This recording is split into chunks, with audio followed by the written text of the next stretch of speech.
everyone, welcome back to the Nintendo Prime Podcast, episode 113. I am your host, as always, Nathaniel Rufflejans, and I am joined by Mr. Eric Moore. And our new co-host, here in his second episode, 5J. 5J Gaming, over there. How's it going, man? Good. How are you guys doing? It's been a long week. Yes, it has. Oh, man. Big sighs. Oh, that's not a good sign. Yeah, it's been rough. This podcast might be the most enjoyable part of my week. So. Oh boy, then. Spending time with you, 5J. That's Yes. that's I always. knew I was in there somewhere. Highlight of the week. It's always the highlight of the week. All It right. was either the highlight or the low light. So always. So I'm actually going to kick things off. I'm going to switch things up a little bit from the topics that we originally had set. I'm going to just move topic 6 to topic 1 for 5J's reference. Basically, we're just going to talk about first, what have we been playing this past week? It's a segment we added last week that we're just going to do every single week. I have something to talk about this week for sure. But I guess we'll start with 5J. What have you been playing this past week? sure. It hasn't been a lot, and some of it's weird. So I'll start with the normal thing. I've been playing Super Mario Maker 2. Still love that game. I've been mostly whenever I do a stream, I'm playing levels that people send me. Sure. And they often like to send you the hard ones, right? So I don't finish them inside of 2 minutes. Every time. I think recently I played one that I was so determined I was going to beat it, and like so many people were like, no, just quit. And I was like, no, I'm going to prove you wrong. And an hour later, I proved him wrong. An hour later, yep. So when I'm not playing on the stream, then I'm trying to finally do the story mode. And the story mode is cool too, because some of the levels, even though they're not quite as like out there as the stuff that users come up with, it's still like Nintendo saying, hey, we know you know Mario, so we're going to show you stuff you know in a way that you don't know. So it's kind of a fun way. You won't play any other Mario game quite like it. Yeah, that's totally true. Yeah. And then, so I do a lot of retro stuff, right? Yes. Yep. Well, I've been going old school, talking pre-NES era right now. So I grew up and my dad had this ColecoVision, and that's actually my introduction to Nintendo because Donkey Kong was on there. So I got this old Coleco Atom computer, and I'm playing old like Nintendo games like Donkey Kong Jr., and other old arcade games and stuff, and having a grand old time. That's awesome. Nice. Yeah, Man, I've only ever seen those in person like twice. Oh. Yeah, at Midwest Gaming Classic maybe. No, haven't been there yet. Yeah, you guys, he's been trying to year. drag me out to that thing for a little while now. Yeah. It happens in my state too. That's the crazy thing. It's like oh hey, we have this one really cool gaming thing that happens in my state. Yeah, I just don't go.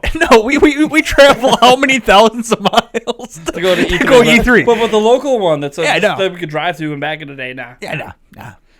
Why would you do No that? point. Oh man. I mean, heck, we'll go down there for brewer games and but video game, nah. Even though it's like my job, nah. Yeah. All right. I guess I'll go next because I have some. I don't know if Eric, you got anything to talk about actually? No, I didn't think so. This And week with the way this week has been, I know Eric Eric's had no time. absolutely nuts. So Mario Maker 2, obviously, I've played some more this week. Some of you guys know I did a live stream with my daughter playing it, so that was a lot of fun. It's the only time I played it this week, so I don't really have much to say other than it's as fun as it always is. It's Mario Maker 2. I mean, you guys know what's up. The other game I'm playing is Madden 20. I've been playing it on PC because I got a free month of the Origin Premier thing, which was like their subscription model. You could play more than that. I should really check out what else I can play because like I play a whole bunch of stuff. But it's been an interesting experience to say the least. I really enjoy what I'm playing. Now, I'm someone who's played a lot of Madden. Probably have at least played every Madden that's come out. Haven't bought every one, but I've played every Madden that's come out. And there's a lot I like about this one compared to previous ones. I mean, the best stuff's the Superstar, X Factor stuff. I really hope they keep that because sometimes EA has a tendency of adding a feature and then it's just not there anymore after that year. But I think this is a feature. Remember the passing cone? That was a terrible feature. That was just a terrible feature. I mean, it did make sense. It made sense. It was a little too realistic. Yeah. You know, it took some of the fun out of the game. Yeah. But it was just... Anyways, I'm hoping that this isn't like that. I hope that this sticks around. I think what's cool about it is it makes the superstars in the game, the Aaron Rodgers, the Patrick Mahomes, the OBJs, it makes these players actually feel like they are different from other players, because Madden's always had this thing where it's fun and everything if you like sports simulation, NFL stuff, but Aaron Rodgers doesn't really feel different than Drew Brees, who doesn't feel different than Patrick Mahomes, who doesn't really feel different than Tom Brady. The only difference is, well, some of them are a bit faster to scramble with. Mm-hmm. Like, otherwise, they pretty much all feel the same. And that's because they basically are. What they would do is just, it's a generic made player. You input some ratings, and you could just make a generic player, and it's the exact same thing. Well, what they do with the superstar stuff is if you are considered a star player in the NFL, you can now do things that other normal players cannot do. Things like, for Aaron Rodgers as an example, like if you complete, I think it's like 3 passes of 5 yards or more in a row, your X Factor ability activates. And then now you're able to do things like when you see Aaron Rodgers do his crazy scrambles and he's like throwing across his body and completing passes down the sideline, plays that you don't see a lot of NFL quarterbacks able to do, he can now do that. Patrick Mahomes could do things like add 15 extra yards to his throw, and you might be like, well, that's crazy. I've seen Patrick Mahomes throw the length of a football field, so he can actually do it. He just doesn't do it in game very often. So now, if he's for his, he could throw it like that, or the one-handed fingertip catches from OBJ, are in there, not just like a preset animation. It's actually specific to jump balls and situations where he would actually use it, not just use it to show off. So, and there's other things too, like Aaron Donald as an example. Like if he's engaged with a blocker, he could still put his hand up and interrupt a pass or get a sack or something. And if you watch NFL games, not everyone who's engaged with a blocker is able to actually tackle someone and get a sack, but the best of the best can. J.J. Watt, I think, has that same ability as well. So it's one of those things where I really like it because it starts to make the superstars feel individualized from everyone else. So you still have your players. And the thing is, just because the game has these preset superstars, you can develop your own players to becoming superstars. It's difficult, as it should be. But yeah, basically, if you just keep developing your rookies and stuff, and they get up to a point where statistically they're so good, you'll start to get a choice of different abilities you could add through the superstar ability. Like, do you want them to be like a pristine route runner? Do you want them to have 100% catch in traffic, or whatever you decide you want to do? So it's really cool.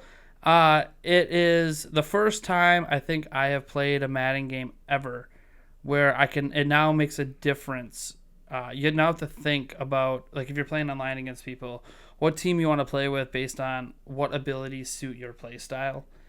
Whereas before, you were always just picking a team based on your favorite players or whichever team was rated the best. Now it might be like, yeah, they might be rated the best, but like I like running the ball, and this particular run back, say Saquon Barkley or something, has special abilities that cater to the way I like to run, like it would be more finesse or a ground and pound or something. So I think it's just it's very individualized, and I like that. Unfortunately, it's not on Switch. We'll get into why it's not on Switch later. So would you describe this game as football? Well, I mean, I'm American, so yes. Okay. Now you know. Football. Yay, football. I mean, I want college football to come back too. Right. Oh, that's another too. They have a single-player mode in there too that the beginning of the mode's at least really cool. Because you get to play college games, and it's really cool. And they actually have like sports shows and stuff. Yeah, something that we've been clamoring for in franchise mode for freaking forever. Yeah, and it's here, but it's only in the single player mode, which is fine. The single player mode is neat. Besides the fact that I found a way to break every defense in the game. Whoops. But I mean, that's just what good Madden players do. When you're playing against AI, you always figure out, okay, AI is going to do this every time. So, okay. Yeah. I mean, it doesn't work 100%, but it's like a 90% of the time. Jeez. So it's put it this way. I am the quarterback for the Miami Dolphins, and I've already thrown for like 4,000 yards in 10 games. So, and my lead receiver, whatever his name is, Kenny Stills, he went from like a 70 to now he's an 89, and he has 200 plus catches with 2,600 yards. Yeah. I found a way to break the game. But I'm only 6-4, so like it's not like I'm winning every time because you don't play defense. You don't control the players after you throw the ball because you're the quarterback. That's all you play. So lots of fumbles. Granted, I'm letting my receivers get crushed over the middle, so Yeah, it is well, my fault. happens. I am literally. They're not getting hurt. I'm surprised Kenny still 240 crushes over the middle. You figure he would be injured by now, but whatever. Maybe injuries are off in this mode. I have no idea. So yeah, that's really all I've been playing. Eric hasn't been playing anything else, so I think that's all we got for now, I suppose. Yeah. All right, let's move on to what our actual first topic is going to be. I guess topic 2, Gamescom. So we don't talk about Gamescom all the time because exciting things aren't always happening. Because Gamescom for Nintendo in the past has been a lot of just it's them bringing their E3 stuff but bringing it to Europe. But this time around it's gonna be different because some of these games they've had playable before, but they're actually going to do individual presentations and have these games playable. So Luigi's Mansion 3, Astral Chain, Link's Awakening, Dragon Quest XI, Mario and Sonic, and Witcher 3: The Wild Hunt are all going to have over the course of 2 days or 3 days. They're 20th to the 22nd, so 3 days. They're going to have at some point some videos released on YouTube. And presented at Gamescom about those games that are all brand new. And all of those games are going to be playable on their show floor. So Nice. like at E3, we didn't get to crazy. play Astral Chain Yep. or Dragon Quest XI or Witcher. Yeah. So, you guys excited for any of that stuff? Like some of this stuff's different from E3, so we got any hype going? Oh, I mean, obviously, for me, Luigi's Mansion. Well, Luigi's Mansion, I mean, we all agreed before was like, really look forward to that for game. sure, for sure. But I don't know that I need to see any more. I'm No. already sold. Yeah, Again, for I sure. played it, so I For mean, sure. of course I'm sold. For sure. It'd be just fantastic to actually see more of Astral Chain. Hopefully, but Some I real mean, gameplay. Yeah. I mean, I know a we couple have people have seen gone some, preview. hands-on, Yeah, from E3. but But hopefully it's a little bit different gameplay. I highly doubt it. It's Yeah. probably going to be the gameplay that people played at E3. Probably. But that'd be fantastic. Well, in Dragon Quest XI, we already know the game's already out. So on other platforms. So there's a new 2D mode, but okay, we get it. It's Dragon Quest in 2D. We've had that before. So I think the exciting thing for that is maybe are they going to reveal some more details on the new content?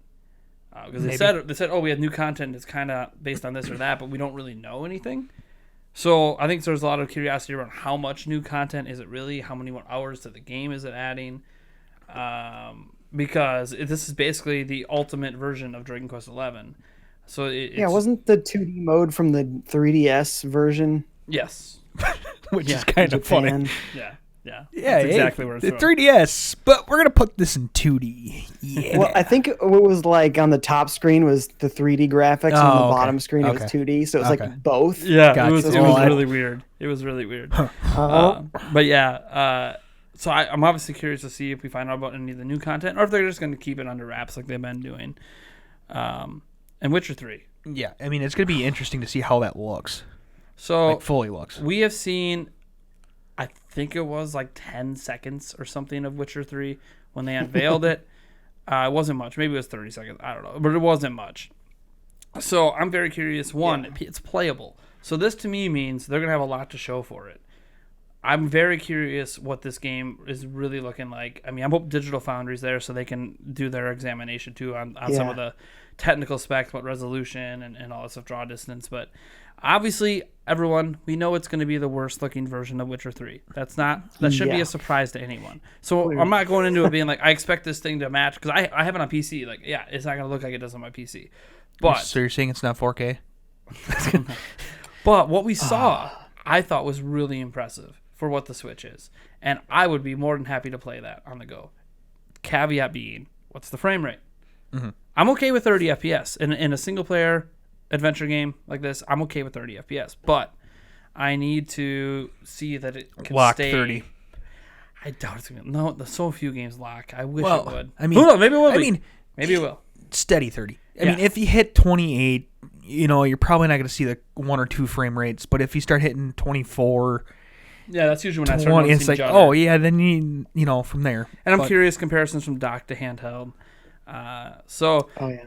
I'm very curious on the game because I am considering double dipping for Witcher 3. just because I never finished. It's so bad at me. I loved every moment with it, but I just kept getting wrapped up in Nintendo stuff. Well, now it's on a Nintendo system. So, like, I have all the excuses in the world not to play. I can live stream it for everyone. I can review it for everyone on Switch. I could do a lot of, like, this is awesome. And it has all the DLC, which still is sold individually. You can get complete editions of The Witcher for cheaper than what they're going to charge for Switch. But, I mean, I really don't care. This is a game that I will be playing for decades. You know, it's got that Breath of the Wild kind of feel to me. From when I played on PC. Like, oh, you haven't been playing it for decades on PC? Again, I'm a Nintendo guy, all right? I'm biased to Nintendo. If it's on Switch, I'll be playing it as long as I'm playing my Switch. Just like I do Breath of the Wild, just like I do Mario Odyssey, and everything else that I pretty much bought that I have completed. If I complete the game, that means I loved it, and I'm going to come back for more.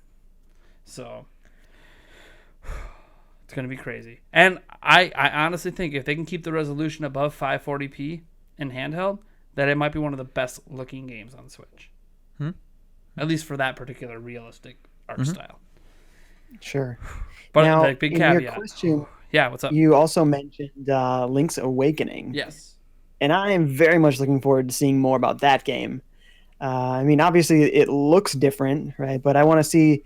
Usually they like to add stuff to a Zelda game when they remake it. Like even when Link's Awakening came to Game Boy Color, you know, a very modest upgrade, they added a new dungeon. Yep. And then it gave you a special power up. Yep. And I mean, A Link Between Worlds is kind of like a remake of A Link to the Past, and they added some really cool new features there. So looking forward to seeing if they're going to talk about anything new. Well, they did Also, before. Remember, there's Zelda Dungeon Maker in it. Oh, did I somehow miss that? That's awesome. Yeah, there's dungeon making. Yeah, there's dungeon making in it. They did a whole thing on Treehouse about it. Them going after that guy that was doing a dungeon maker, Zelda maker, makes a lot more sense now, right? Kind of. I mean, the guy literally just changed the name of it, and then Nintendo left him alone to Legend Maker. But right. I think he's changed art assets. Yeah, he did. Yeah. He was already prepared to do it. Apparently, he knew Nintendo was. I mean, you can't make a fan game and not know. So right, he was just so upset. Prepared. He just wanted. But the it makes fanfare. more sense now that they are putting out their own Zelda Maker. Now it looks a little limited, but it's gonna be interesting to see what people can do with the tools there are. Because one thing that's cool when like the tools are limited, because it does not look anywhere close to as in depth as like Dungeon Maker or Mario Maker. Mario Maker, yeah. But it's interesting, and I think what this is because some people have been asking Nintendo to make a Zelda Dungeon Maker game or something. Kind of like Super Mario Maker. So I wonder if this is a test. Like, hey, we're going to test it out here. I was just going to say. And be like, you know what? If people are loving this, let's actually expand upon this and make this its own thing. I think that would be really cool. Well, that was part of my theory as to why they didn't keep the Zelda stuff within Mario Maker 2. Was because we're making a Dungeon Maker, which is partially true with this part of it, but it wouldn't surprise me if they see the reaction to how this works to spin it off into its actual own game. Sure. Yeah. I mean, I don't know. I'm really excited for Link's Awakening. It was my first ever Zelda game. We played it at E3. Nice. It felt great. The whole took up half your freaking tutorial. It'll be nice when it's not a demo, so like you're not wasting time. Like you don't feel like you're wasting time talking to the owl, and you have more time to actually. Like there was like the claw game, and the claw game was always kind of finicky in the original until you figured it out. Yeah. So again, it's the same thing. At least they didn't go gyro motion. But like I can't sit there and waste my entire 15-minute demo trying to claw one heart piece. Like okay, that's. I'd like to see them like add something like, oh, there's new item combinations. Sure, and I don't know if they have confirmed if the color dungeon's even in this. So I would like to see that confirmed too. Okay. That like this is everything that was in the DX version for sure. Yeah. I mean, I'd love to hear extra content. I'd love to hear they added a dungeon again, but I mean, I don't know. With the dungeon that's the kind of thing I was added, looking for, yeah. Yeah, with the Dungeon Maker being added, I'm pretty sure that's going to be the big feature ad, and they're going to kind of leave it at that. And it's Grezzo making it, so I look at what they've done with Ocarina of Time 3D, Majora's Mask 3D, stuff like that, all the other remakes they've done, and it's always been like one thing they add, and then that's it. And, like a boss rush. We might see something like that too. Yeah, that would be interesting. I was about to say, is it possible to add a post game to this? I don't think it is. No spoilers, but based on how it ends, I'm pretty sure there's no way you can have a post game.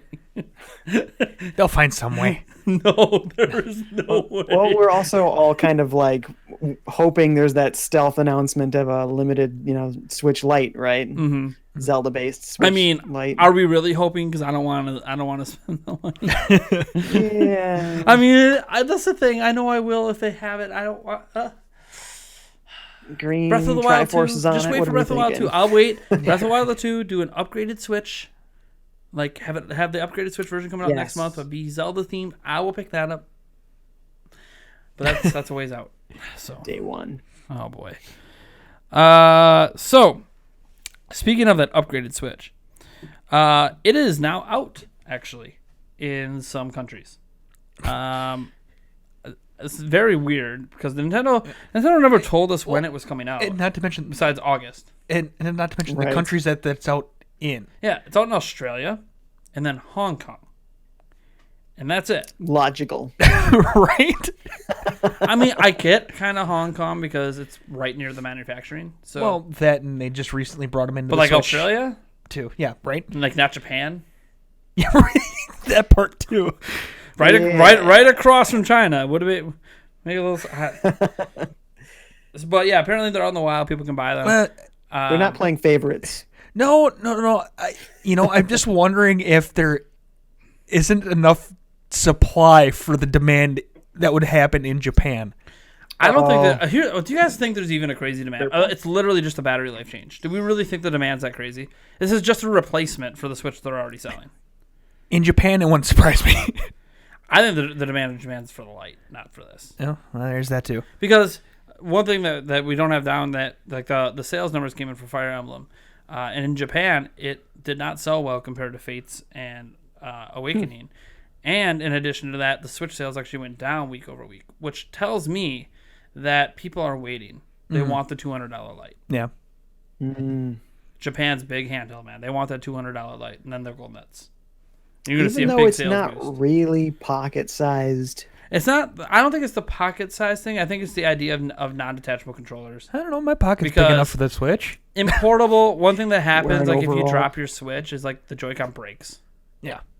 Yeah. It becomes wobbly, and it's just. I think what happens is it's $200, so it's cheap. It's that 3DS price point that was blowing up in Japan, anyways, and it's all one system. Plays all the games that are already out, and they know Pokemon's coming and everything. So I think Lite's gonna have a huge launch I think it'll launch bigger in Japan than anywhere else. Yeah. I hope it's successful somewhere. And maybe that's influencing Fire Emblem sales as well. Maybe people are just waiting because, like, hey, you announced new systems. We're not gonna go crazy now. We're gonna wait till we actually have those systems and then buy the games. So who knows? Did it do well here, Fire Emblem? We don't have any sales figures for here. We won't until the middle of next month. Or middle of this Anecdotally, it just seems like people are really enjoing it, so I hope it sells well. And there were retailers in the U.S. reporting that they were sold out. So that's good. I think it might have underperformed in Japan. It overperformed in the U.K. It was the best launch of a Fire Emblem game. So I'm thinking it's one of those where it's going to underperform in Japan as people wait for the Lite. And here in the U.S. where we don't care as much about having a Lite, I think that's just in general. I think it's going to sell really incredibly well. But I don't think anyone here is thinking, we're going to wait for a Lite. Like, we're just going to buy what we want to buy because that's what we do. Mm-hmm. Right. So I'm pretty sure that Fire Emblem probably debuted very well. And plus, another thing to remember is Japan is more handheld. We are more console. Right. So maybe the battery life, the upgraded Switch would be more popular with the battery life. Too. No. Here. Because of the battery life. But people, and we're not if people care about console handheld. Here, then you play docked anyways. The battery doesn't. I don't know. That's true. I have no idea. We have no idea how the new Switch is going to affect anything. I mean, I'm not going to get it until it actually either mine breaks or basically a special edition is what will make me buy it. If there's a special Zelda, really sick looking version of it with Breath of the Wild 2, it'll have been 3.5 years with my Switch. I could fathom upgrading and getting that extra battery life, and it's Zelda themed, so I'm gonna keep that thing forever. Yes, but I don't know. the new Switch comes out this month at some point. They're obviously doing the rolling release here, where some countries, and they're just going to keep hitting different countries as they go. Because this is going to replace. I mean, we all agree, right? It's going to replace the other Switch. It's the same price point. Yeah, I think they're going to phase out the. I'm pretty sure they're not even making the other Switch anymore. Right. So it's just once those models are gone, that's it. This is what's being ordered and replaced. So that could be it too, where like Hong Kong is selling out of their Switches, so that's why they got stocked faster. Maybe it's the same thing in Australia. Yeah, and they probably want to wait because I'm sure we have loads of Switches on shelves that are not going to sell very well once the new ones hit. Yeah, and I think maybe the goal is to have things restocked with this Switch by the time the Lite launches, so they have both models ready to go for the holidays. But sure, it's one of those things. It'll be interesting watching. In Japan, I'm pretty sure the Lite's going to dominate the holidays, but I'm interested to see how the different Switches sell here in the U.S. Mm-hmm. Because that $200 price point is going to be huge for parents. Oh yeah, they're going to look at that as, it's great. It's like $100 off. Get the Switch for my kid. Like, awesome. But there's still going to be, I think, plenty of people that, hey, we value that TV mode in the U.S. Like, we have these big screen TVs. We want to play on our TV, take it around the go.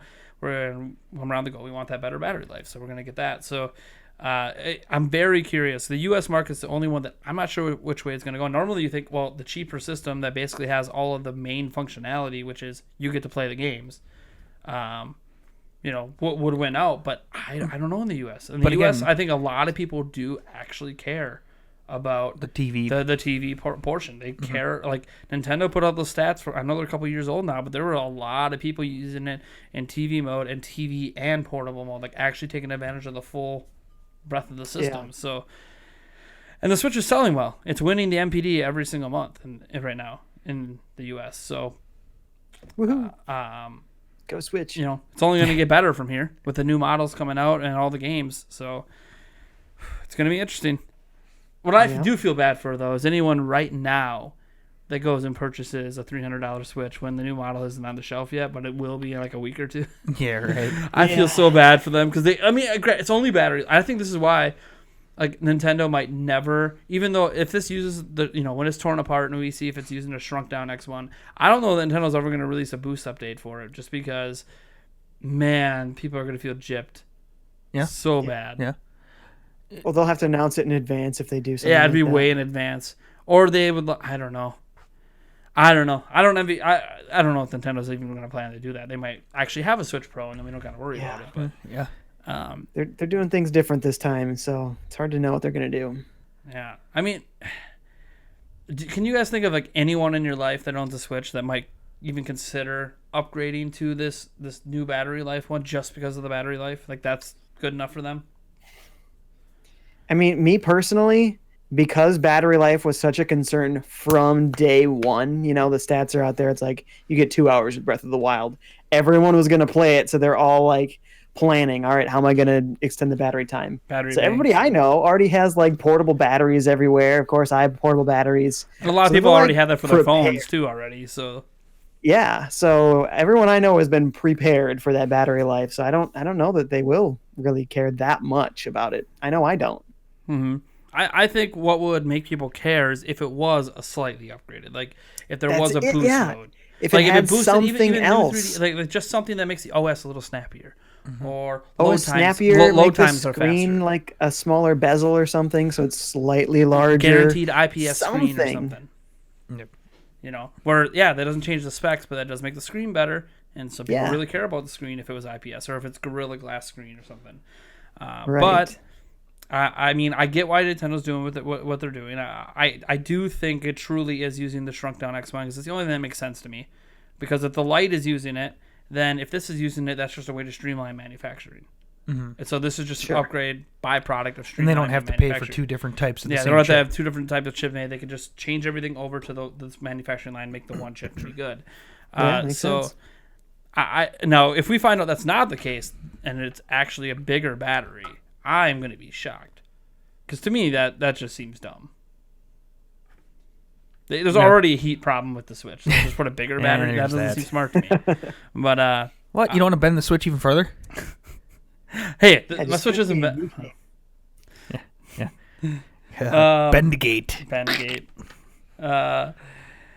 Anyways, so it just warms up so much that it's just kind of like you're playing it, and then all of a sudden it just kind of goes, and then you're like, what? Yeah, right.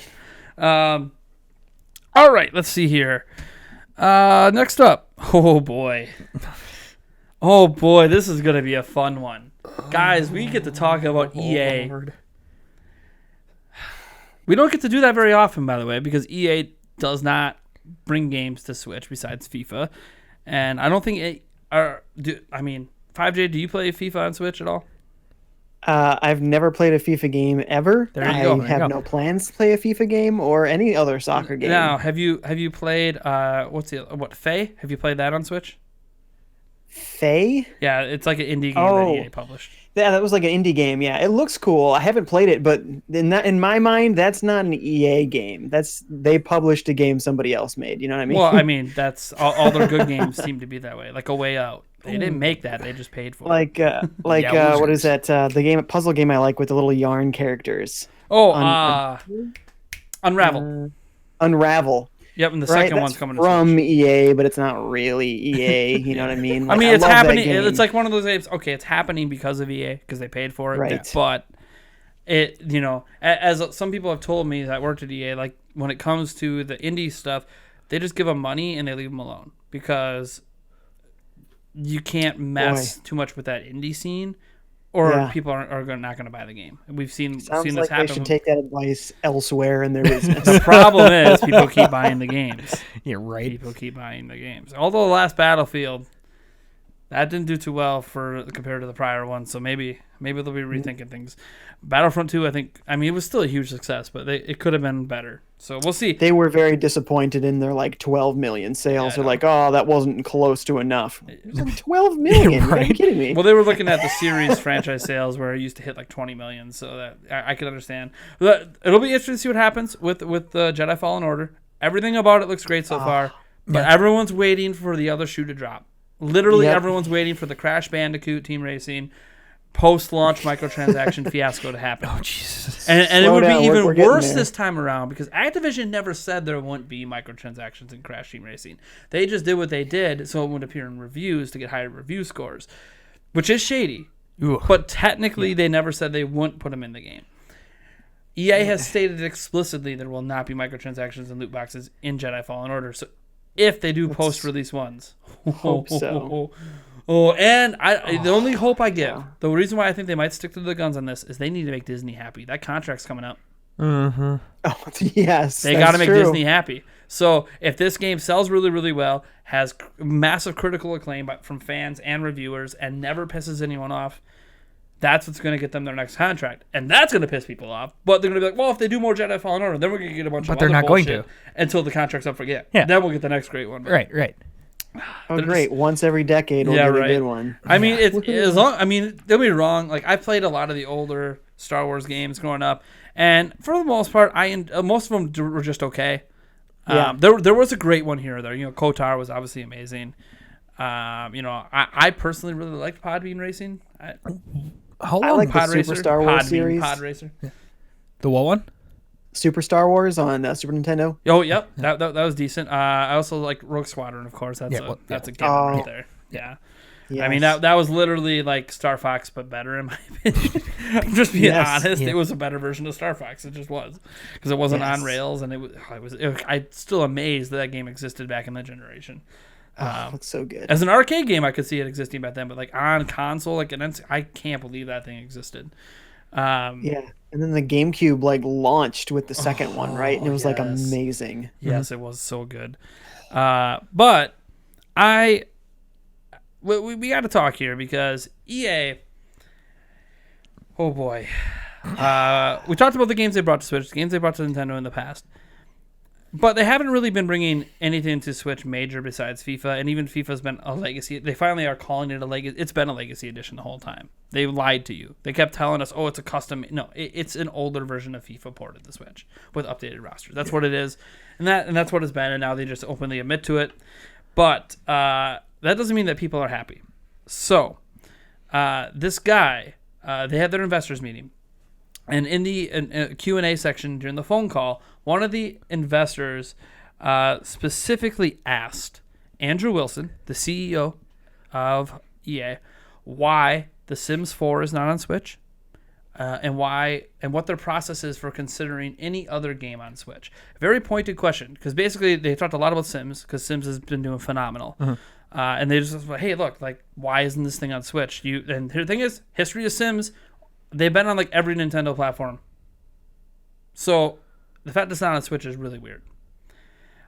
Because Sims fits right in with the kind of audience that Nintendo tends to garner. So like, it doesn't make any sense. So the investors just like, hey, like, why are we leaving money on the table? What's going on? Why aren't we releasing other games on Switch? Like, other third party companies are doing it, right? Like Bethesda, even Ubisoft here and there. You know, like, why are we not partaking in that pot of money that's out there?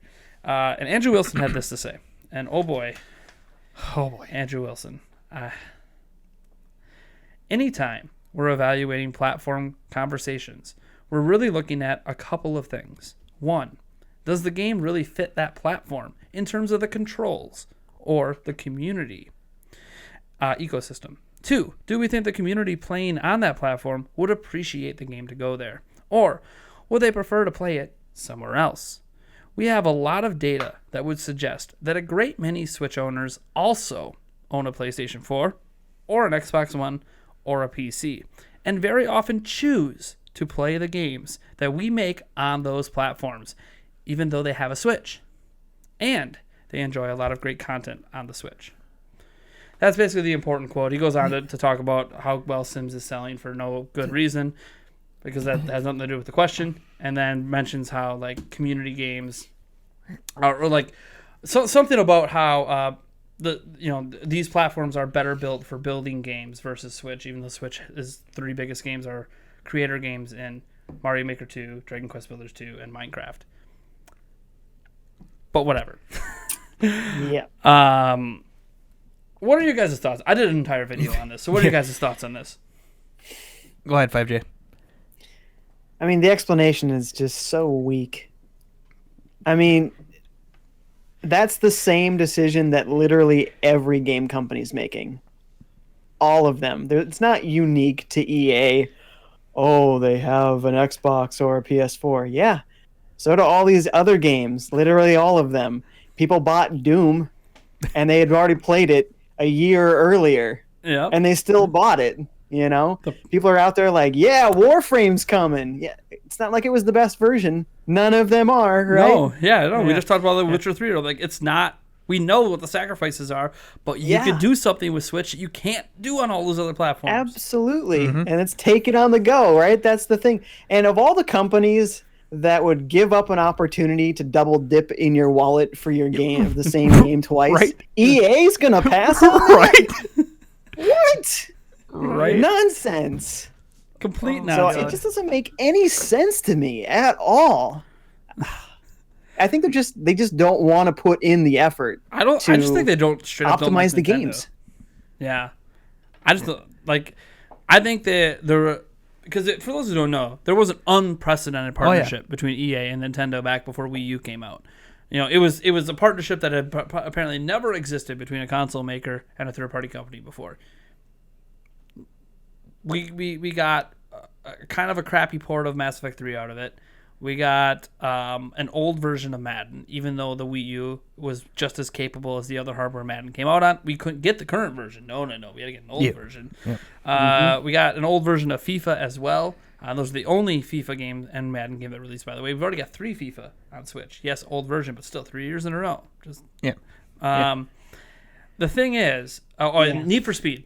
Need for Speed was actually a legitimately good port on Wii U. Yeah, they released late, on but the they took a worst lot of selling Nintendo console ever. But again, there was that unprecedented partnership. Yeah. I think there was a contractual agreement probably to have to release those games, and it was supposed to be something where EA was basically. I think the original idea of that, we don't know all the specifics, but I think it was that EA was guaranteeing, or the idea was they were going to release every game they make on Wii U. And that was that's what the plan was, but the agreement started with Mass Effect, Madden, FIFA, Need for Speed. Right. But it was only for one game guaranteed, and we don't know what happened behind the scenes, why EA pulled out or whatever. But anyway, I'm gonna guess it was sales. There's rumors. Yeah. Well, there's rumors. I mean, sales hadn't happened yet. They pulled out before that, so yeah, it's maybe they saw the writing on the wall. Who knows? Yeah, probably. But there's a line in here. I know. That really peeves me. Yep. Okay. I think we're thinking the exact same line. It's a lie. He straight up lied in this response. He said, he talks about how there's Switch owners on PlayStation 4, Xbox, or PC, which is true. Yeah. A huge chunk of Switch owners have something else to that game part on. is true. But he says, very often, they choose to play games that we make on those platforms, even though they have a Switch. There's no choice. You have to have There's the game no choice. to have the choice. The choice is PlayStation 4, Xbox, or if they have multiple platforms like that, that's the choice. Yeah. The choice isn't Switch. Switch isn't part of that equation. No. So you can't Right. tell me that people choose to play it on those platforms over Switch when they don't have a choice. It's not in there. Yeah, exactly. And it's funny, this is what we do to evaluate. Does it have the right controls? Yes, it has the same controls as every other platform. Yes. So that's not a valid. It's a controller. You can't tell me it's not a It good place literally for has builders. more options. Yeah, right? Technically. Yeah. I mean, you could argue because they're digital or analog, whatever. But who cares? Yeah, right. For your games, it don't matter, EA. Yeah. Here's the thing. The problem is there's such obvious things they can pull off the tree. They could say things like, we don't feel Switch fits our games because it might erode the integrity of our vision. Right. Fine. Yeah. That's actually a legit excuse. But look, it's just not powerful enough for our liking. Okay. Yeah. People can maybe wrap their mind around, okay, yeah, it's kind of lazy. You could probably make it work. But hey, you know what? We can't get mad at you for saying we want our games to look as best as they can, and they're not going to look well on Switch, so we're not okay with it. Fine. Not the first company to say that anyway. Yes. Right. And other companies have said that, and they don't get the kind of backlash EA does because it's okay. We just being honest. Yeah, we can't fault you for making that decision. We can't fault the game for skipping Switch. Because do we don't like it? like how it's visually going to look. We don't like that decision, but that's what was so shocking about Witcher 3 coming. Right. Because nobody thought CD Projekt Red would ever sacrifice their visuals like that to be on a platform like Switch. And they did it. But I think they see the potential. I don't know why EA can't see the potential here. Well, and I think they also see the potential of, hey, look, these other games are starting to do well. If we can establish something there and even give them a late port of Cyberpunk, down the road a year later, you know what? We might be able to build that relationship up and build an audience, and we'll see what happens. I really hope The Witcher 3 sells well. Right. Because I want these games like the Skyrim, right? I'm hoping that I don't know what the sales for Skyrim were, but I hope they were fantastic. So Elder Scrolls 6 is considered for, if not this Switch, the next gen Switch or whatever, because that's the only way to build an audience for third-party games on Switch is to actually bring games to the platform. You're not going to see, you're not, if EA is looking for, we want those day one guaranteed 2.53 million sales, you're not going to see that on Switch because we haven't had these games for such a long time. That audience is only slowly coming over. But then again, you're saying, by their own words, that it's the same audience that owns PlayStation 4, Xbox. Right. So this is already, so you're saying we will not release a game to our audience. Wait, right. We won't give them the option to play it portably when that audience. Here's the thing. Here's what this is one that really grind my gears. They're saying that we won't release it on Switch because people are choosing to play it on these other platforms. But here's the thing. In talking about how people who own those platforms also own a Switch, why do they own a Switch? Because those other platforms aren't serving their entire gaming need. Right. Like playing on the go. Right. So those people that love your games might want to take them on the go if you gave them that option and double dip like crazy. Right. I want to go to and imagine if you had cross cloud save. Right. Yes. Right. And some games do have that. Madden has that. Yeah. I can take my save off my PC, put it on an Xbox or Right. Oh, it's so perfect. What are they doing? But I want to take a look at the situation where that could be true, where you have the Xbox One, PC, PlayStation 4, and the Switch. Sure. With FIFA. You're still comparing apples to oranges because you didn't give us the actual version of FIFA. Yes. And the crazy thing is, despite that, they keep releasing it. So it's obviously selling well enough to keep doing it. But it would sell a lot better if they would actually give us the totally would, because current version. As much as I hate to say it, the Ultimate Team in FIFA is one of its most popular features. Oh, yeah. And what a lot of people buy. I hate saying it because it's all microtransactions and yeah. And the Switch version of it is very cut back because it's old school. It's missing all these new things. And if it was the current, and that's the even crazy part, it's what you're cutting from the game isn't just the physics. People can get over that. Yeah. I've heard people say, hey, look, it's portable, really good FIFA in 60 FPS. If they would just add in all the Ultimate Team stuff, it would sell like crazy. They would make even more money. Yeah. Basically, People are asking for more microtransactions, and EA's not delivering it. I'm confused. This is not the EA I know. Yeah. EA likes money. Yeah. They were releasing crap on Wii for crying out loud. Yeah. I mean, it's... And this is on the same trajectory. And of course, so then going back to looking at this, of course they're going to choose to play it on the PlayStation 4, your Xbox One, and your PC because they're the current version. Yes. It's not even just, the resolution. No, it's got the best physics and it has all the features. Yeah. You're cutting features of the physics, which doesn't need to happen on Switch. Right. It can handle it. It's okay. Like, it doesn't need to have the best textures and stuff. There are a lot more intensive games than FIFA that are running on Switch. 3. Exactly. You don't have to cut. After The Witcher 3 has come out, or like it is coming out, as long as it runs okay, I'm sorry. Like, there's almost no excuse for any game at this point. Right. I mean, there really isn't. I'll give a slight excuse to potentially games like Call of Duty because they need that 60 FPS. That 60 FPS is so important to a game like that. I mean, technically they could get it if they really Well, they could if they wanted really to. cut things back, yeah. And that's the thing. They could do it, but I could see how maybe they're like, we don't want to make the visual sacrifices to do that. But do you really need, ultra detailed I'm building walls? I mean, in a shooting game, the details can matter, especially in a realistic shooter because everything is so muddy that you need that resolution and detail to actually see your enemies and get them. Or hide, I guess. But like, you could be like, then how did Call of Duty work in the past? I'm like, well, they were like triangles. So, yeah. But here's the thing. Like, I would like to see them take a crack with a Call of Duty on Switch, Activision, just to see what happens. And they were selling 1 million. They were selling 1 million per on Wii. So, and the thing is maybe you don't even call it Call of Duty. Make or something make similar a custom version. Right. I'm actually surprised that they didn't. I'm actually really surprised that they haven't taken the blackout mode and at least released that on Switch. Which is their Battle Royale mode. Yeah. And the zombies mode, they introduced a new art style, and it was like a cel-shaded cartoon look. I'm like, give us zombies mode that only has the cartoon mode available, so you don't have to exclude. Bring back Zombie U. Well, and like, right. And like the blackout mode really confused me too because like, hello, the most popular game on Switch according to the stats is Fortnite. So. You don't want to tap into that audience? Hey, EA, you don't want to give us Apex Legends? Are you kidding me? Right. Come on. It's... You're considering bringing it to the phones, but not... Yeah, to phones. I'm so frustrated with EA. Yeah.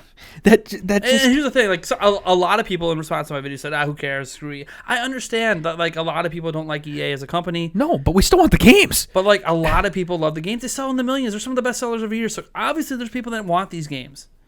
Yeah. I want the next Dragon Age. Not necessarily every game, but somebody somewhere wants at least every game. Like I don't want every game they release, but like the next Dragon Age, hell yeah. I want at least to have the option that they apparently keep saying that we have. I'm hoping they'll screw up Dragon Age because now BioWare screwed up almost everything they've touched since Inquisition. But anyways. Well, one way that they could build some of that goodwill is if the modern games, they're not going to work, whatever. What about digging into the franchise they have? And you mentioned it before, KOTOR. Why don't they bring KOTOR to Switch? It would fit. Mm-hmm. Why not? Old game, not I think graphically EA just intensive. legitimately does not like Nintendo. Whatever happened in that Wii U era, they're done. They're just done. They just hate them. Like there's something went bad. It's not the first time that Nintendo had a relationship go bad with the company. So something went bad, and there's been no forgiveness. And I think the people brought us up before. Why did they bring FIFA? The very first time they brought FIFA, some people went through the contract that FIFA has with EA, and they're actually required to put FIFA on every platform. Oh, so that's probably why. That's why they released it the first time. Yeah. They don't have to release any versions after that. After that was because they made enough money to do it. Yeah. So if without that contract, we might have never got FIFA. They have to have at least FIFA game. That's why there's FIFA on your phone and all. Like it has to be on everything. Every mainstream platform, I think, was the wording, so they don't have to like put it on Ouya or something like that. Right. Roku Gaming or smart TVs or whatever. They probably have to put it on smart TVs eventually. But here's another thing that's crazy, right? Because like I started thinking about this and comparing it to Ubisoft. Because Ubisoft, believe it or not, even though they did an awesome job, with Mario plus Rabbids Kingdom Battle, and they have a new Rabbids game that looks like it's coming out exclusively in China for some reason. we haven't really gotten Ubisoft's big games, right? Like we got the Assassin's Creed 3 Remaster, which was really just Assassin's Creed 3 from Wii U. But we haven't really got their big games. But they did one thing at least that would have been nice for EA to at least attempt. They did give Odyssey to Switch in Japan. They let you play it through streaming. Oh yeah, that's right. So like literally, you could actually in the US try to play it right now if you want. It's just not a good experience because you're too far away from the server. But you can play it there. You can play Resident Evil 7 there as well. So like, why is there not at least like a localized attempt from EA to try to play some of these games that maybe they don't want to give up the fidelity, but use a streaming service? Because they don't care. No. Which is, again, really weird with the whole money issue in E3. I mean, think about this. If they would just port their old library and put EA Access on Switch, they'd make tons. They'd make millions. Just porting their old games. We're talking games from 360 and PlayStation 3 era. EA Access. Make it, instead of $5, make it $3 on Switch because you don't get the modern ones. You know how much money you would make just for your old game? That's where you can get, like, the Kotars and stuff. Yeah. But... yeah. It frustrates me because there's still a lot of EA games I like, even though I don't like what they've done to it. Like, I didn't buy Battlefront 2. I bought the first one. I didn't buy the second one. And the second one looks great, and it pains me every time I see like a video of it because I'm like, God, this looks so good. It was fun. Because visually, it's a treat. But yeah, it was fun. I played it at EA Access 2 years ago. Or EA Play, sorry. EA Play. I literally have been refusing touching it because I know I'll buy it if I touch it because I love Star Wars. It was fun. But oh boy! All right. On to the next topic. Speaking of really crappy things people do, we actually mentioned this earlier. Crash Team Racing. We didn't really dive too deep into it. So Crash Team Racing, Wumpa coins is what they're called. Wumpa coins. They're actually already available in the game. You can earn them regularly. They have added the ability to purchase those coins. And then you can use those coins to buy cosmetics. Basically, like every microtransaction thing in the world, you buy cosmetics. But you can earn all the coins in-game. And they didn't change the rate at which you earn those coins in-game either. So technically, they just let people spend money to fast lane it. Now, personally, to me, it is the least offensive way to do microtransactions because it is all attainable by just playing the game. And it's not like some crazy, you need to put in 1,000 hours to get everything kind of thing. Also, it's not a pay-to-win situation. It's a pay-to look better. Yeah, still, I will say this, and this is something that Yongya brought up about cosmetics. The thing about cosmetics is that people keep looking at cosmetics as, oh, you don't need them, so who really cares? But cosmetics add to the game. They add to the player experience. They add to the immersion. So there's a lot of thought processes out there that, hey, we shouldn't be paying individual money for costumes and cosmetics when they're there day one. If they're already in the game day one, then why are you charging? Yeah, there's that. Be different if it's something you add after the fact, because then you want to get compensated for new work. You created something new, so you want to get compensated. Like all these things puts out a new car. Yeah, right. Like in Crash Team Racing, all these things were there day one. So now we have an option to pay for them, and I know it's an option, and I know they didn't do the shadiest of shady things where they could have decreased the rate at which you earn Wumpa coins through other means. Ergo, or increase the cost of everything, and they could have really skewed it to force people to spend money. Yeah, and I don't see a lot of people spending money on Wumpa coins, but my issue isn't that this is in here because it's Activision. I was surprised there wasn't any day one. Yeah, especially with the cosmetics in the game. It's that they added it now instead of it being there day one. Yeah. So reviews couldn't take into fact that they might be pushing buying Wumpa coins while you're playing. Because that can affect the experience where if you're being pushed to spend money while you're playing. Right. That can make the experience slightly worse for a lot of people. Doesn't change the gameplay. Yeah. And as I said, this is not the most offensive thing that's happened. It's just, I don't like things being added in after the fact like this. Oh, yeah. Because clearly it was planned the whole time. Yeah. Well, what I really hate about it, too, is that it's not just that they're adding the microtransactions to a game after, we'd seen a lot about it and they, didn't say anything for a long time. It's that it's for a remaster of an old game that had nothing to do with that sort of thing. Like, it'd be like they bring back Kotar and it's like, all right, Kotar is here. By the way, there's a bunch of microtransactions now. There would be. What? Oh, yeah. Why? Why would you do that? Yeah, it does kind of ruin that integrity of the original. Yeah, and it's a 20-year-old game too, right? So it's like the people that this game is mostly for are the people that are the most resistant to the microtransactions. So you're directly hurting your fans. Yeah, I've seen people that have refused to play the game ever since this came out because, like, this isn't the Crash they grew up with, right? Like, this was a prettier version of what we played as a kid. That was the attraction. Mm-hmm. Yeah. Plus, it's different than Mario Kart because it's a lot harder. Hey, don't worry. There's a new alternative coming out to Mario Kart. Garfield Kart 2. What? It's coming. Yeah, I'm waiting for that. Because everyone knows about Garfield Kart. Day one buy. Day one buy. It actually doesn't look that bad in the screenshots. But I have severe doubts on a licensed game like that actually being decent. Who knows? Maybe it is, but day one. I don't know. If it ends up being, maybe it's a sleeper. If it's like $5 in a sleeper, maybe I'll check it. I'm betting it's a pretty bad knockoff. Oh man. Yeah. So I mean, Eric, how does this make you feel? Very shady. Very, very shady. Surprising though? No. God no. Nowadays I'm never surprised with anything that a gaming company does, to be completely honest.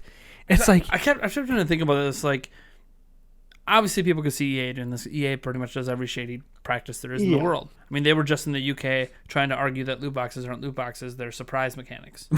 And they're the same as Kinder eggs. So like, and then it's not gambling, which the ironic part about them arguing it's not gambling is what came out right after the ruling came out. The ruling came out, by the way. EA won.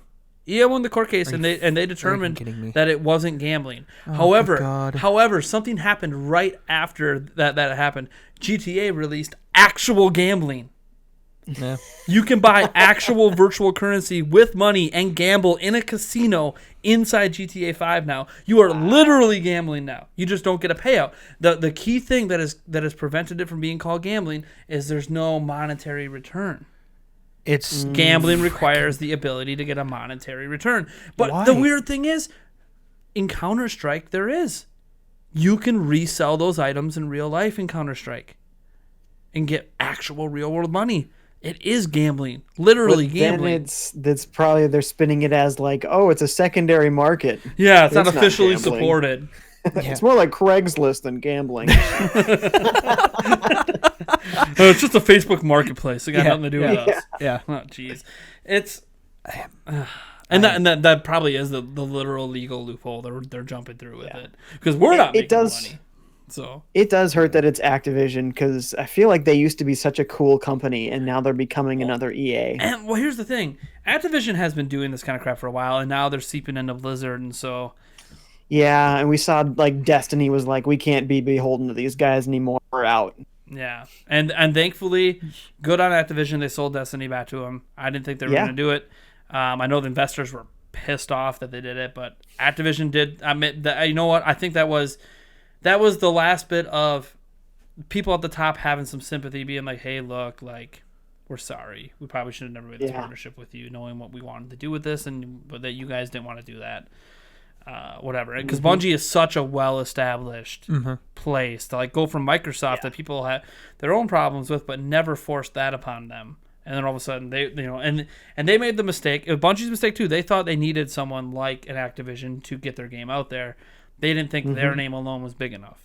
That was their mistake. They probably should have just went on the, hey, we're the makers of Halo. Here's our next game. Exactly. But anyways, I think that they now know, obviously, and thankfully Activision was actually really nice about that. So the thing, these companies aren't all bad, even though they're money-grubbing and greedy as hell. Nintendo's the same way, just goes about it differently. As an example, instead of microtransactions and loot boxes, we get $60 games for 4 years. 4?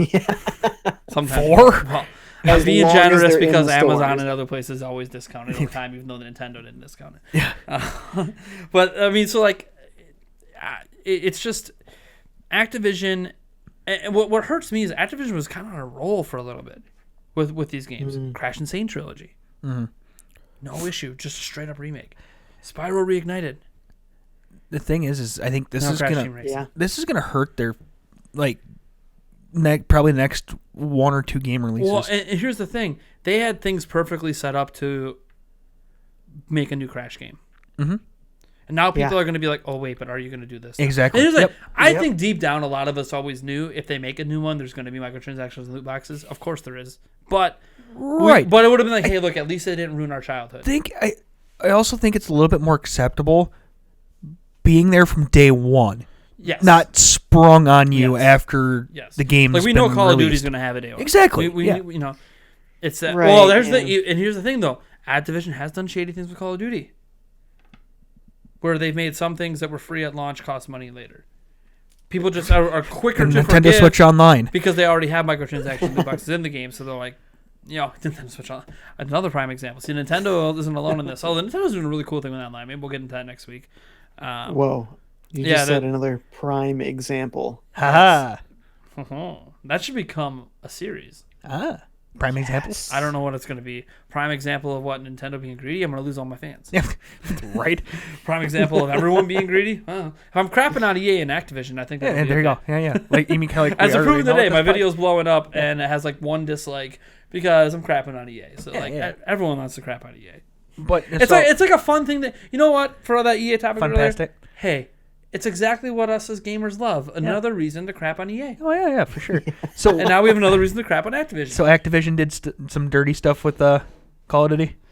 Yeah, they've done things that were you get for free at the beginning, then you pay for it later, just like they're doing with this.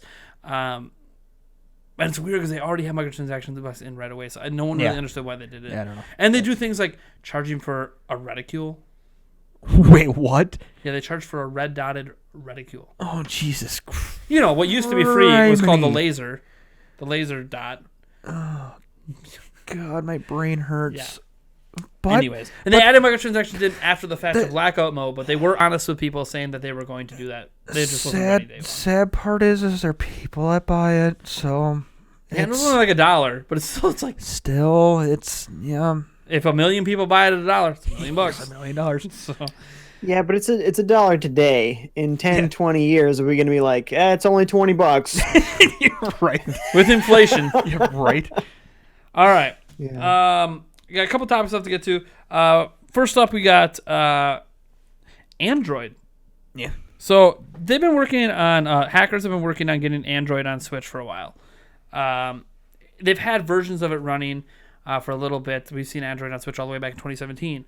But now it's like full-blown Android is now working on Switch.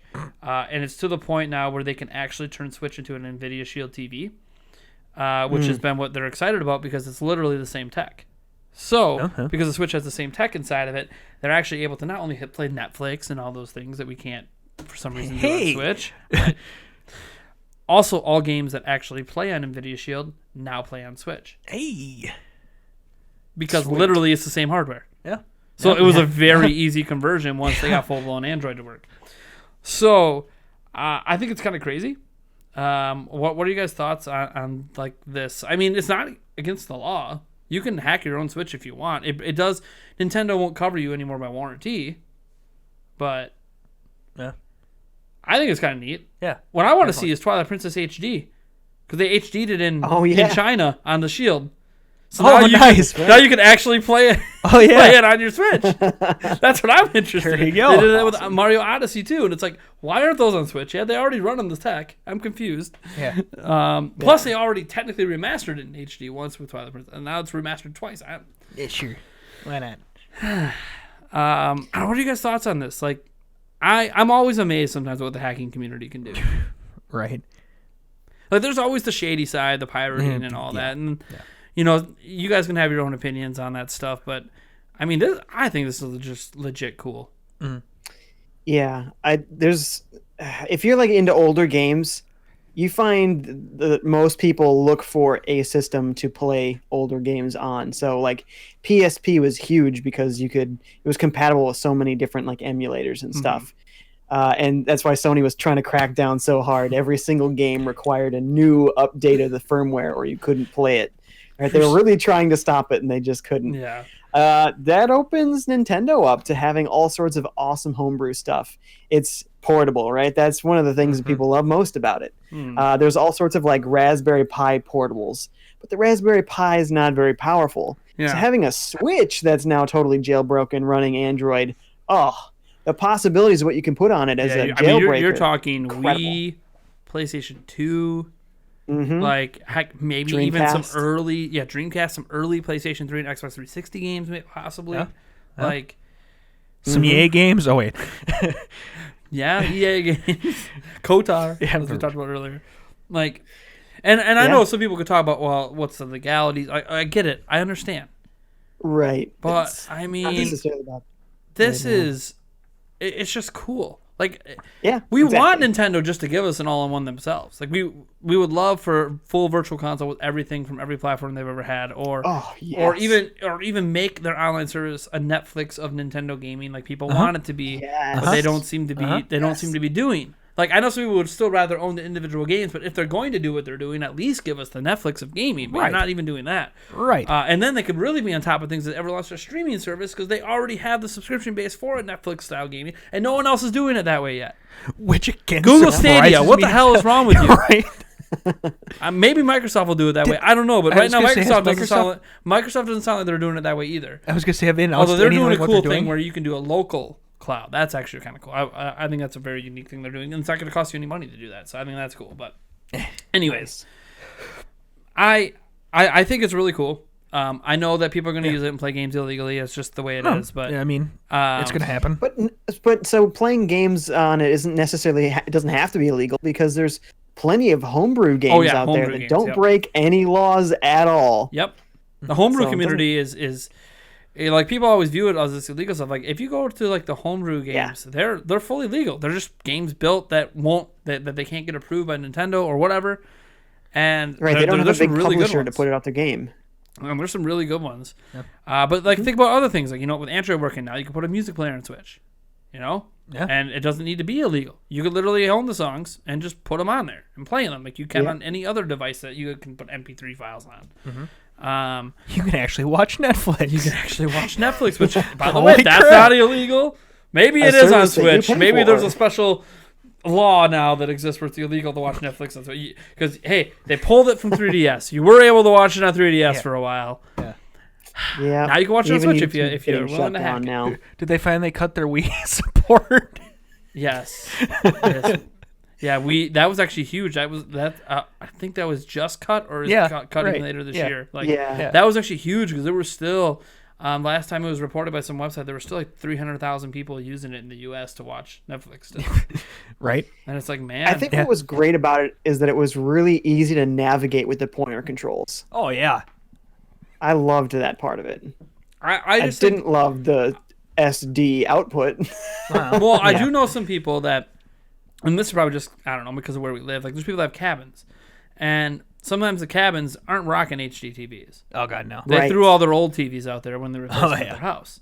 So, like, out there, I've heard that a lot of people still have Wii's at cabins, where they just have like the most basic of basic internet out there, right? They're not paying for special cable internet. They got satellite. It's DSL, or it's just like off their cell phone or something.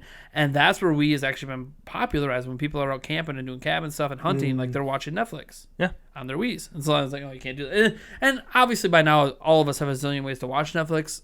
Like, they could probably just use their phone and just watch it on the phone and not watch it on the TV. Until you're really out in the backwoods. I mean, and when you're way out there, I mean, come on. Unless you're bringing lots of batteries and generators with you, or just whatever, anyways. Yeah.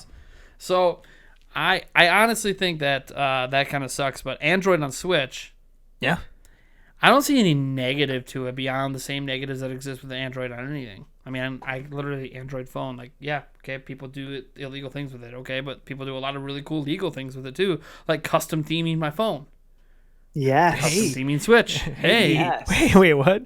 It's a thing that you can do. So cool. Themes? Nintendo, you already did it on prior systems and made money from it. Anyways. Oh my goodness, Nintendo Badge Arcade. Still love that. Yeah. Talking about paying money for cosmetics. I mean, we're just wrapping everything back into each other. So let's get to this final topic, because this is cool. EA, take note. The Outer Worlds was announced as coming to Switch. The Outer Worlds is a major AAA game. I forget who's making it. It's a major AAA game coming to Switch. It is going to come later, When they announced it, there's no release date right now. They said it will come after the release of it on other platforms, but that's obviously because they weren't committed to it when they started making it. And I think a lot of us are pretty understanding of that. It's like, hey, look, no one ever thought this game was coming to Switch. No. It's like open world. Maybe it was the Witcher announcement that made them be like, hey, oh, they're doing it? Oh, we can do it too. I'm just sure it was. Yeah, Obsidian Entertainment. Obsidian, yeah. Okay, and Obsidian Entertainment's huge. They have made some incredible games. So to see an Obsidian Entertainment game on Switch, granted, we don't know what it's going to look like, right? We have no idea. But the game looks so like we don't know a lot about this game. That's the crazy thing is like it hasn't been one of those games that's being super hyped, right? Like didn't hear about anything at E3, you know. We haven't really heard much about it in a while until this announcement, and it's coming out like I think this year. So I think. And you guys, out there watching, if you correct me if it's a 2020 game, but I just know what they said it's coming on Switch after it releases on other platforms. But I like EA and everyone else, more and more companies, now Obsidian Entertainment, are committing to Switch. Yes. When are you going to start realizing that these third-party games are clearly selling well because we keep getting them? Mortal Kombat 11 was the top-selling game on Nintendo Switch the month it came out. The top-selling. It beat out Nintendo's own games. I'm telling you, people are buying these games. Yeah, they're not buying them in the numbers they do on PlayStation 4. There's 100 million PS4s out there. Right. Yeah, they're not buying them in maybe even the same volume that Xbox One, which is a community built around buying those kind of games. But they're getting better every time. And right. Mortal Kombat 11 was even a special case because that was day and date. And we haven't had a lot of day and date ones. And, didn't Wolfenstein Youngblood was day and date too. Yep. And we don't have any sales data for that either. Right. Granted, Wolfenstein 2: The New Colossus, it's not even a Switch thing. Like, Wolfenstein 2: The New Colossus actually really underperformed. So I don't really know how Youngblood's going to do in general. I know it's got decent reviews, but yeah, that was the thing that's going to hurt. That the game in general isn't regarded that well. Like it's not like a 90 plus. We're talking like mid 70s, which is still a good game, but it's like but it's not like a must have. And so on Switch, Fire Emblem came out the same day.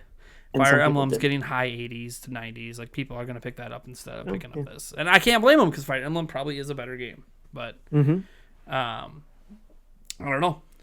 I mean, Marvel Ultimate Alliance sold well, but and that's around the same rating as Youngblood, but it's exclusive. So like.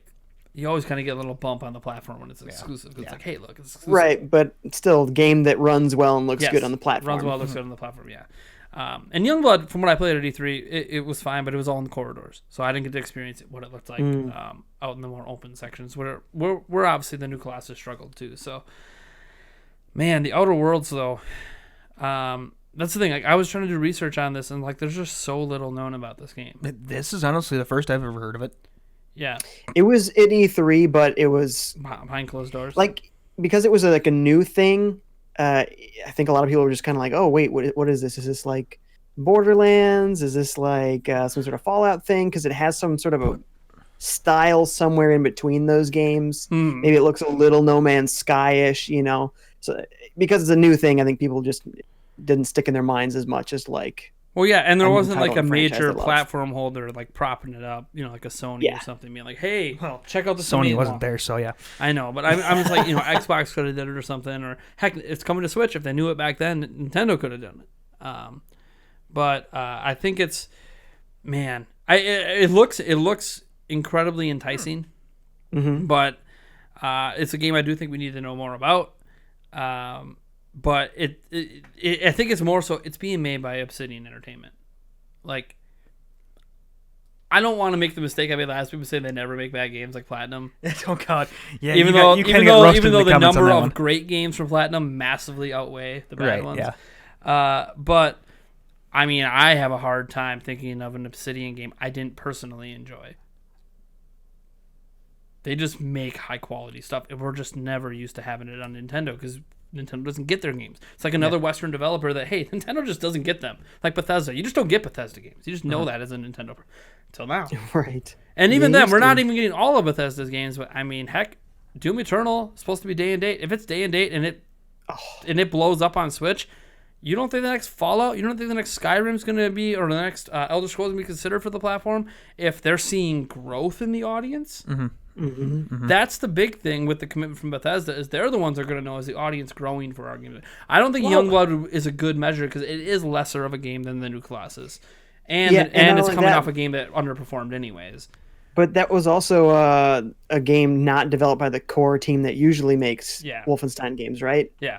So and this, like, Doom Eternal, huge game. It's Bethesda's biggest game of the year, and it's day and date on Switch. So, like, I think that's going to be the, hey, look, is that going to Mortal Kombat 11 it? Like, I don't know if it's going to top Nintendo's games because there's so many great ones coming out. Yeah. But God, if it moves 500,000, 1 million units, you know, heck, maybe it's crazy and it goes 2 million or something on Switch. I don't know. Like, that to me, they see that, they're going to be like, yeah, we have an audience on Switch now. We gotta go. It may not even be the audience, but one thing that we never actually did touch on with the larger battery capacity could entice these AAA games to come because of the larger battery. Sure. You can actually, these AAA games on this one may only run for an hour and a half. Yeah. You get to 3 hours on these major AAA games, 4 hours. That's Nintendo 3DS territory. Yeah. Yeah. So, and right now, if they only run like an hour and a half, but you can get, more, it may entice them to actually start bringing their games. Could be. And maybe they know about a Switch Pro behind the scenes. That's also a possibility, too. So, I don't know, but I'm just excited. I know there's some other people that want me to say more about the Outer Worlds, but it's like it's just such a mysterious game right now. Again, go watch the announcement trailer for the game and then for Switch because it's basically the same trailer. It's got a really cool style. I think it's really going to look nice. Yeah, I think it's going to look nice on Switch. It does look really pretty. It'll downscale really well, I think. I think it's going to look great on Switch. And again, it's just another feather in that Switch hat. I know some of you guys will be like, oh, but it's not coming day and date. Or I get it, right? We're not getting equal treatment. I understand that. But do you not see the progression in the treatment we're getting? We're getting games from people that used to never even consider a Nintendo platform. And we're getting their games. Like, this is important. Yeah, it happened with Bethesda, and now we're going to do Eternal day and date. Right. So it might happen this time with Obsidian Entertainment, but the Outer Worlds does decent. The next game from them that comes to Switch might be day and date. Right. And this may have been an afterthought. All of a sudden, it's like... I'm sure it was an afterthought. So, and you sure can't... it was everyone else is doing well, Switch is selling well, we got to go. You can't blame a developer for not having a day and date if they weren't ever planning on having it be on the system. Well, the cynic says, well, that's their fault. They should have been planning. They knew Switch was coming. That doesn't mean it's going to But here's the thing. There's no history. I can't get mad with like a Bethesda or with Obsidian when there's no history. Right. There's that too. Like Ubisoft, I can be like, okay, where's our Assassin's Creed? Where's our... Yeah. Like, we have a history with that. Right. Like, yeah, I know we didn't get Unity but Syndicate, but guess what? People didn't like those ones anyways. Yeah, put Black Flag out again. Yeah. Like, Black Flag would do phenomenal. It would be way better than Assassin's Creed 3 Remaster. I don't know why you didn't do that. Maybe because it has boats and you're too afraid of it clashing. Whatever. They gave us Odyssey, but you could have considered bringing Origins or something. I don't know. Like, it just would have been nice. And I think that this is just another feather in the cap. And, I know that I don't think these are the games that make people buy Switches, but maybe I'm wrong. There might be some people out there that playing it. Yes. Oh yeah. Yes. Well, and what it does is it adds to the variety on the platform because we get every indie game under the sun from every genre imaginable. Because they keep selling really, really well because people like to have their indie games everywhere, really easy to access, not just on their phones. Okay, so like that's great, and you don't really sacrifice much on Switch for most of the games, but. It's nice to start seeing that the library for Switch is just expanding. So you have all these amazing Nintendo games and everything, all of Nintendo's efforts going to one platform. That's great. We've actually never seen, people, I don't know if you guys realize this. That's never happened in the history of Nintendo, by the way. They've always had the NES and Game Boy. They've always had paired platforms along the way. Well, there was NES before Game Boy. Well, yeah, it was, but it wasn't that much before. It really wasn't. I know you could argue that back then it could have been arcades and NES the same. Anyways. Right, or like the Game & Watch handhelds or Game & Watch handhelds. But like Nintendo has always had like something else they're making games for that wasn't just their home console. Well, now they have literally everything, and we're seeing the fruition. It's a handheld home console. We're seeing the fruition of it this year. Fire Emblem. Yeah. Right? There wasn't one on Wii U. Yeah. It was 3DS only. Last 3 games. Breath of the Wild 2. Now it's here. Yep. We're seeing a potential big 7 second games. Zelda game. Link's Awakening. That would have been the handheld game in yeah. the past, remastered handheld game. Now it's on Switch. You're seeing Pokemon Sword and Shield. Never have been on a system that natively plays on a TV. Mm-hmm. Now we're getting it. Mm-hmm. So, like, we're seeing all the handheld stuff starting to come to... I mean, Animal Crossing, Resident Evil, God. I know City Folk was a thing, but let's be real. Mm-hmm. Nothing's really mattered with Animal Crossing once New Leaf came out. City Folk, wasn't that the Wii one? Yeah, that was the Wii. You like spoke at it. It had the weird the Wii microphone. Speak. Yep, the Wii Speak. I had one of those things. Oh, the Wii Speak. Oh, Lord. And you could use the Wii Speak with your Wii U to do video chat. Perfect. Oh, goodness. But yeah, gracious. it was. I don't know. Like, I'm just so glad to see that Switch is expanding its library to start to get some of these big AAA games. Even if they're late, it doesn't matter. They're there. Like, if you buy a Switch towards the end of its life cycle and you're just looking at that library, you're like, wow. Mm-hmm. And like, the big thing that I think gets lost on people, because, yeah, I play my Switch mostly in dock, just a little bit in handheld, is that these games are available in a way that they haven't been available before. Mm-hmm. Like, I understand that maybe you don't like it being $60 or whatever, I get it, but, like, guys, like, The Outer Worlds is going to feel like a new release at the time, because guess what? Those other platforms couldn't be taken with you. Mm-hmm. And now I understand game streaming is around the corner. Yeah. And that could change everything. We have no idea what impact that might have on Switch, if anything. Right now, I don't think much, because today's gamers don't seem that enticed by what streaming's offering for now, the way they're offering it. Wow. The $60 a pop for AAA games that you don't really own, and it's on a service, and they can just take it away. I mean, honestly, and Google has a history of canceling things if they don't take off right away. The part that gets me is you have the outline right there with Netflix. I mean, Netflix provided the perfect outline for everything, and music now does it. Spotify and Netflix showed the way to make billions. Yeah. Off other people's stuff. Right. Yes. Exactly. And the thing is, those people that put their stuff on Netflix, they make a lot of money off Netflix too. So they do. It's mutually beneficial for everyone. I don't know how Netflix pulls it off. I don't know what the revenue shares are. I have no idea. Don't care. Mm-hmm. They make it work. Mm-hmm. And I know games are $60 a pop versus like movies at $20, but I don't really care. Yeah, you can find a way. Yeah. Just make it a more expensive service. Make it $20 instead of $15 then or something. Well, Netflix is gonna be $20 a month here, probably in a year. Yeah. So whatever. Like, fine, make it $40 a month. Whatever. What if it's $40 a month, but it has everything? Yeah. Yeah. People are gonna pay that versus buying a $60 game every single month or whatever. Yep. So I don't know. I'm just glad that Switch has all this stuff coming to it, and I hope it continues to grow. Obviously, there's always concern with the PlayStation 5 and Xbox, Scarlet around the corner. We'll see what impact, if any, that has. But for now, you gotta feel good being a Switch owner right now. Mm-hmm. You're getting all Nintendo's best efforts, and to many people, the best they've ever made for some of these games. Breath of the Wild, a lot of people are touting it that way. Odyssey, people touted it that way. Smash, are touting it that way. Potentially Sword and Shield, despite the controversy. Some people are saying that gameplay mechanics and everything could be the best Pokemon's ever been. They're talking about Fire Emblem. A lot of people are thinking Three Houses is the best. I know that, review-wise, it's obviously not topping other games, but, some people are saying, hey, we like this better than Awakening. We like this better than Fates or Echoes. And it's like, cool. Doom, obviously, Doom Eternal could potentially be the best Doom game ever made. Yeah. So excited. And they just dropped the other 3 numbered Doom games as well. Yes. Some slight issues. Franchise. What was that? There are some slight issues. Yeah. They patched one of them, but I think the audio issue is still a big thing right now. But the good news is those issues are not exclusive to the Switch version. No, yeah. It's not like, it switches hard. No. Yeah. It was just a really bad, like they remade it in Unity and they just screwed some stuff up. Yeah. They were not ready. They should have. The first two. The third one is in pretty good shape. Yeah. Well, you know what? The code base for that's more modern. Mm-hmm. Oh, and you know what? So, it was also by a different company doing the port. Yep, so and Nerve was doing the first 2. And now there's rumors on Doom 64 coming in. So... Doom 3 is brought over by Switch's favorite porting company, Panic Button. Well, that would make sense then. Yeah. Panic Button just... It's them and one other company that do... I'm trying to remember the name of the other one that ports really good AAA games to Switch. To Switch, yeah. Oh, I can't remember. There's because everyone always credits Panic by Pat. But yeah, because they're doing the Bethesda stuff. But like, there's this other company that I think they're the company that might be doing The Witcher 3 actually.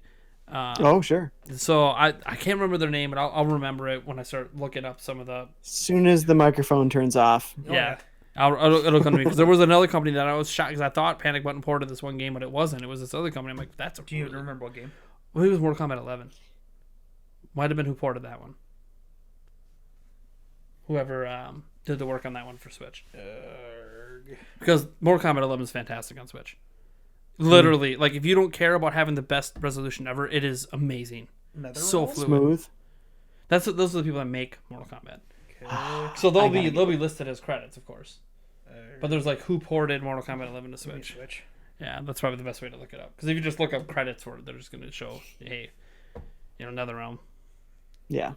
And then the publisher, but there'll be a specific company that did it because I know NetherRealm didn't do it themselves. They were working in tandem. I remember it was a big thing. QLC or Shiver? Maybe it was Shiver. Shiver sounds familiar. I don't know. I'll figure it out later. Yeah. Anyways, that's going to do it for episode 113 of the Nintendo Prime Podcast.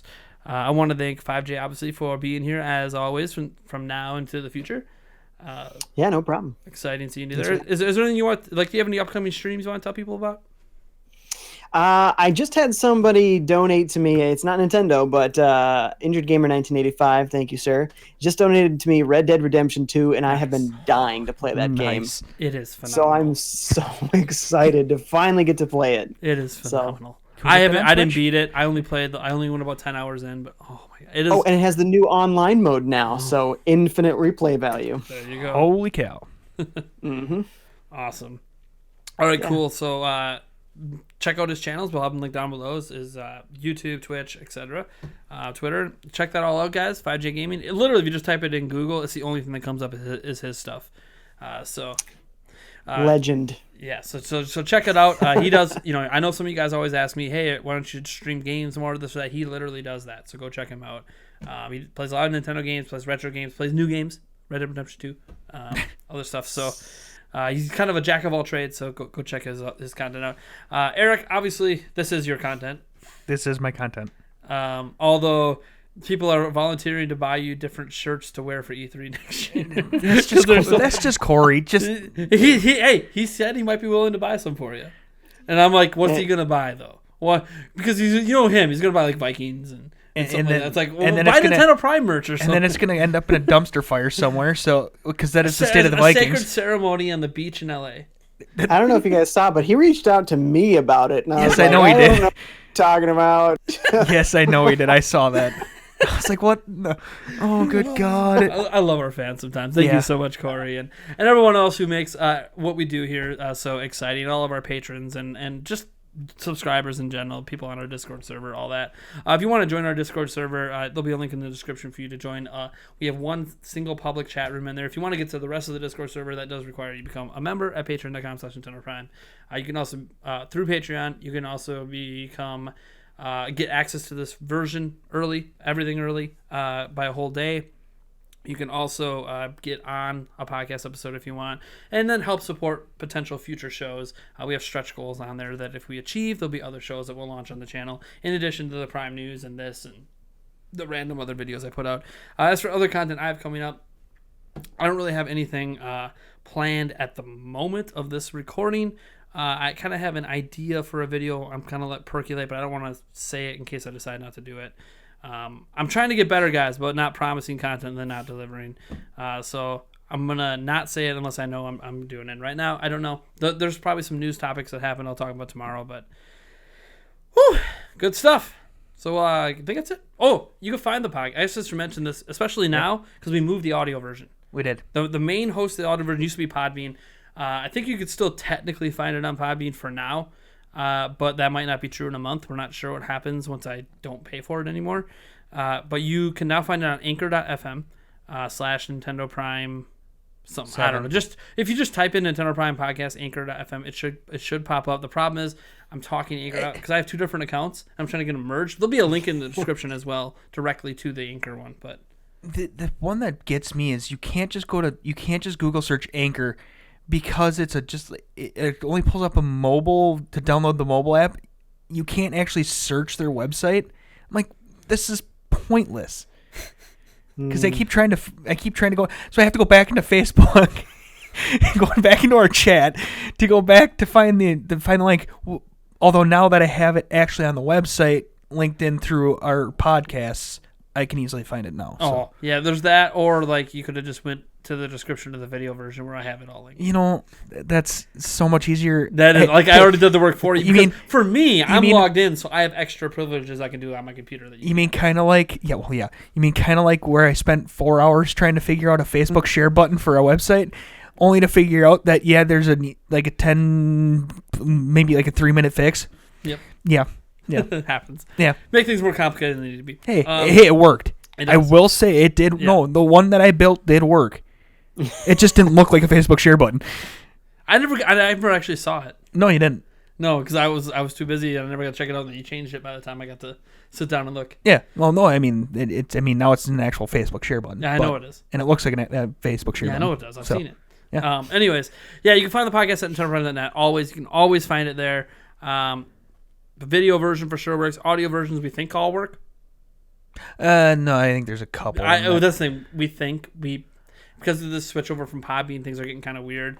But you can always find it on iTunes as well. Always find it on the Google Play. I'm trying to get it up on some other platforms. I know there's some people that like certain other platforms as well. I'm working with Anchor.fm right now because, as I said, I somehow have 2 different accounts on there, and I want to see if I can get them to merge it together. So then, because they put the podcast up on some other places, but it's my other account that doesn't have the new episodes. And why this happened, I have no idea. So the problem is that unlike places you pay money for, Anchor.fm hosts the podcast for free, there's no like live chat access or anyone. Like you have to email them and wait. So no number to call, which I mean, it's whatever. There is a Twitter. I probably should reach out to them on Twitter. They probably respond pretty quick to that. That's what Discord does. They respond really quick on Twitter. So I'll get that all sorted out, and I'll let you guys know when new platforms launch. But hey, the platforms we had before, Podbean technically still works right now because Anchor.fm will put it on Podbean for me for now. And then the iTunes and the Google Play, the website. Anchor.fm is the direct host. But if you want to download it, you're going to need to use iTunes or Google Play or something like that. Anchor.fm doesn't offer native download links. Again, it's a free place. I never did actually check the mobile app. It doesn't. No, it doesn't. Okay. No, it doesn't.